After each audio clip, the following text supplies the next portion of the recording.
Hello viewers, welcome to my YouTube channel.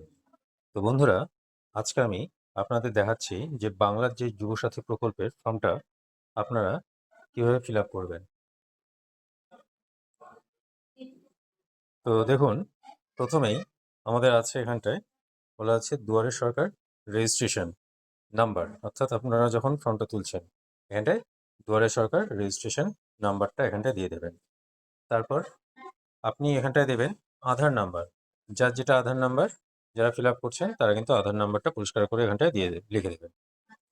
তারপর এখানটায় বলছে উপভোক্তার নাম মাধ্যমিক বা সমমানের পরীক্ষা অনুযায়ী, অর্থাৎ আপনি যদি মাধ্যমিক পাস হন বা এইচএস পাস হন, সেই যে আপনার যেটা নাম, অর্থাৎ আপনার নামটা এখানটায় ফিল আপ করবেন। মাধ্যমিক বা সমমানের পরীক্ষা অনুযায়ী যে নামটা আপনার আছে সেটা কিন্তু আপনি এখানটায় ফিল আপ করবেন। তারপর এখানটায় আছে আপনার মোবাইল নাম্বার, ব্যাংক অ্যাকাউন্ট যেটা লিঙ্ক যুক্ত রয়েছে, অর্থাৎ এখানটা আপনার সেই মোবাইল নাম্বারটাই দেবেন যেটা আপনার ব্যাংকের সাথে লিঙ্ক রয়েছে। এখানটা আপনি দেবেন ইমেল আইডি। আপনার যদি ইমেল আইডি থাকে তাহলে অবশ্যই এখানটায় ইমেল আইডিটা কিন্তু ফিল আপ করবেন।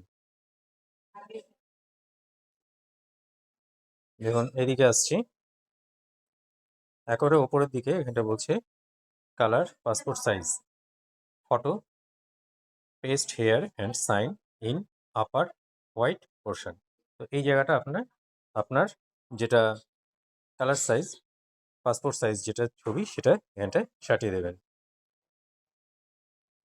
এখানটায় জেন্ডার, আপনি পুরুষ হলে মেল, মহিলা হলে ফিমেল এবং আদার্স হলে এখানটায় আপনি সেটা টিক দেবেন। এই জায়গাটা আসছে ডেট অফ বার্থ, অর্থাৎ জন্ম তারিখ, যেটা আপনার জন্ম তারিখ যেটা আধার নাম্বারে রয়েছে সেই জন্ম তারিখটা কিন্তু এখানটা ফিল আপ করবেন।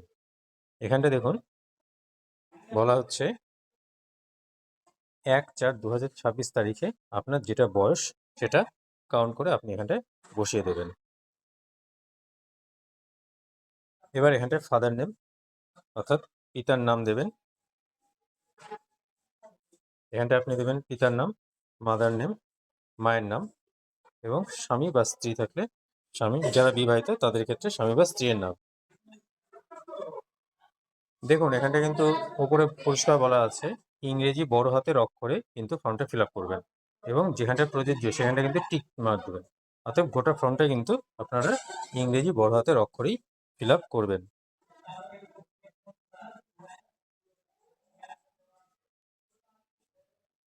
তারপর এখানটায় যদি কোনো ক্যাটাগরি থাকে সেই ক্যাটাগরিটা আপনারা এখানটায় যাদের এসসি এসটি বা ওবিসি রয়েছে সেই হিসাবে আপনারা এখানটায় কিন্তু আপনাদের যে সার্টিফিকেট নাম্বার, এই যে সার্টিফিকেট নাম্বার, সেই সার্টিফিকেট নাম্বারটা কিন্তু এখানটায় বসিয়ে দেবেন। তারপর বলছে বৈবাহিক অবস্থা, যারা অবিবাহিত তারা আনম্যারিড, যারা বিবাহিত তারা ম্যারিড। যদি কেউ বিধবা বা বিপত্নিক হন এখানটায় টিক দেবেন। যারা সেপারেট তারা সেপারেট হলে এখানটায় টিক দেবেন। ওকে, এবার আপনি এখানটায় আপনার কন্ট্যাক্ট যে ডিটেল, সেই কন্ট্যাক্ট ডিটেলটা এখানটায় পরিষ্কারভাবে ফিল আপ করবেন। যদি বাড়ির নাম্বার বা প্রাঙ্গণ নাম্বার থাকে তাহলে সেটা এখানটায় দেবেন। ভিলেজ টাউন সিটি অনুযায়ী আপনারা এখানটায় বসাবেন। পোস্ট অফিস ডাকঘর, যার যেটা পোস্ট অফিস সেটা বসাবেন। যারা যেখানটায় বাস করছেন সেখানকার নাম্বার, ওয়ার্ড নাম্বার অথবা গ্রাম পঞ্চায়েতের নাম্বারটা এখানটা দেবেন। এখানটা বলছে ব্লক, মিউনিসিপ্যালিটি আর কর্পোরেশন, যারা যেখানটায় বাস করেন তারা সেখানকার ব্লক, মিউনিসিপ্যালিটি অথবা ব্লক কর্পোরেশনটা এখানটায় লিখবেন। আপনারা যে থানার অন্তর্গত সেই থানাটা এখানটা দেবেন। জেলা, যে জেলায় থাকছেন, দক্ষিণ দিনাজপুর, উত্তর দিনাজপুর, তারা সেটা দেবেন। পিনকোড নাম্বারটা অবশ্যই মেনশন করবেন, এবং রাজ্য এখানটায় ওয়েস্ট বেঙ্গল সেটা দেওয়াই আছে, আর আপনাদের লিখতে হবে না। এবার চলে আসুন নিচের ফর্মটাতে।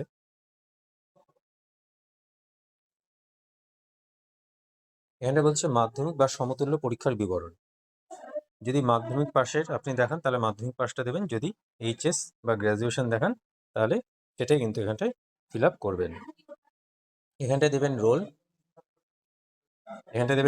এখানটায় নাম্বার, এবং কত সালে পাস করেছেন সেটা কিন্তু অবশ্যই এখানটায় দিয়ে দেবেন।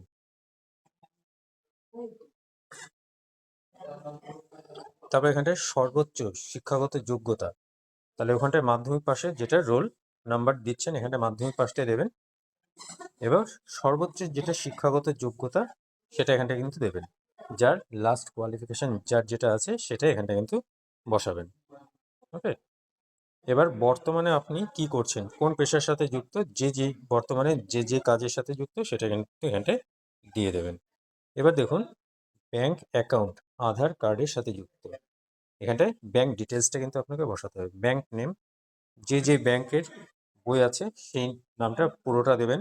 এখানটায় ব্যাংক ব্রাঞ্চ নেম, অর্থাৎ আপনার কোন ব্রাঞ্চে শাখার সাথে আপনার ব্যাংক অ্যাকাউন্ট নাম্বারটা যুক্ত আছে সেটা লিখবেন। ব্যাংক অ্যাকাউন্ট নাম্বারটা এখানটায় দেবেন এবং এখানটায় আইএফএসসি কোডটা দেখবেন আপনাদের পাসবইতেই কিন্তু লেখা আছে। এবার দেখুন বলা হচ্ছে যে অন্য কোনো সরকারি সাহায্য পান কিনা রাজ্য সরকারের দ্বারা, অর্থাৎ শিক্ষাগত সুবিধা এবং বৃত্তি ছাড়া। বলাই আছে যে আপনি শিক্ষাগত বৃত্তি বা সুবিধা ছাড়া অন্য কোনো সাহায্য যদি পান তাহলে সেটা কিন্তু অবশ্যই মেনশন করবেন। যদি পান তাহলে ইয়েস এর ঘর টিক দেবেন, যদি না পান তাহলে নোতে টিক দেবেন। যদি পান তাহলে তার বিস্তারিত বিবরণ, অর্থাৎ আপনি কি পাচ্ছেন যদি পেয়ে থাকেন, যদি না পান তাহলে তো কিছু লিখতে হবে না, যদি পেয়ে থাকেন তাহলে কোন সুযোগ সুবিধাটা পাচ্ছেন সেটা কিন্তু দেবেন। এবার এখানটা বলা আছে সংযুক্ত নথিপত্রের তালিকা সব প্রত্যায়িত প্রতিলিপি, অর্থাৎ self attested enclosed list self attested photocopies, এটা কি কি দিচ্ছেন সেগুলা আপনি এখানটায় টিকমার্ক দিয়ে দেবেন। ঠিক আছে, এই জায়গাগুলো আপনারা ফিল আপ করবেন। তো এখানটা কি কি চেয়েছে দেখুন, 1 নাম্বার চেয়েছে মাধ্যমিক বা সমতুল্য পরীক্ষার অ্যাডমিট, মাধ্যমিক বা সমতুল্য পরীক্ষার যেটা অ্যাডমিট কার্ড। তারপর বলছে মাধ্যমিক বা সমতুল্য পরীক্ষার মার্কশিট এবং শিক্ষাগত যোগ্যতার যেটা সার্টিফিকেট, সেই সার্টিফিকেটটা কিন্তু আপনাদের এখানটায় দিতে চেয়েছে। আর কি চাচ্ছে, আধার কার্ডের 1 কপি ছবি, ভোটার কার্ডের 1 কপি, আর লাগবে ব্যাংক অ্যাকাউন্ট পাসবইয়ের প্রথম পাতার। ঠিক আছে, তা ব্যাংক অ্যাকাউন্ট যে অ্যাকাউন্টটা আপনি এখানটায় দিচ্ছেন সেই ব্যাংকের পাসবইয়ের অ্যাকাউন্টের ফার্স্ট পেজটা এখানটায় কিন্তু দিতে হবে। আর চেয়েছে অথবা যাদের চেক বুক রয়েছে তারা কিন্তু এখানটায় দেখে নিতে পারেন। আর 6 নম্বর চেয়েছে যে তপশিলি জাতি উপজাতি অন্যান্য অনগ্রসর শ্রেণীর শংসাপত্র, যদি আপনারা কোনো ক্যাটাগরির মধ্যে থাকেন, যদি আপনাদের কাস্ট সার্টিফিকেট থাকে তাহলে সেটাও অবশ্যই কিন্তু এখানটায় চেয়েছে। এবার দেখুন সেলফ ডিক্লারেশনে কি বলছে, এত দ্বারা আমি ঘোষণা করছি যে আমি পশ্চিমবঙ্গের স্থায়ী বাসিন্দা, অর্থাৎ এখানটায় পশ্চিমবঙ্গের যারা স্থায়ী বাসিন্দা তাদের ক্ষেত্রে এটা। এছাড়া বলা হচ্ছে যে আমি অদ্যাবধি একজন বেকার এবং আমি পশ্চিমবঙ্গ সরকারের কোনো সামাজিক নিরাপত্তা প্রকল্প বা কোনো ভাতার আওতায় সাহায্য পাচ্ছি না।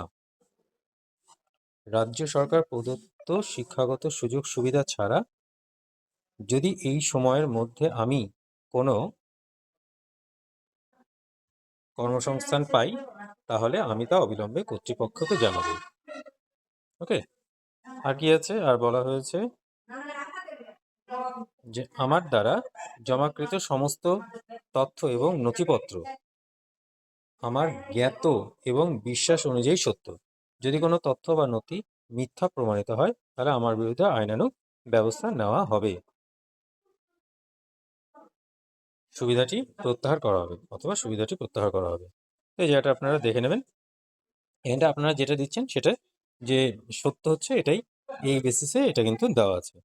তো এরপর আপনারা যেটা করবেন এখানটায় আপনাদের ডেটটা দেবেন, কত তারিখে দিচ্ছেন সেই ডেটটা দেবেন এবং আবেদনকারী যিনি আবেদন করছেন তার স্বাক্ষর সিগনেচারটা কিন্তু এখানটা দিয়ে দেবেন।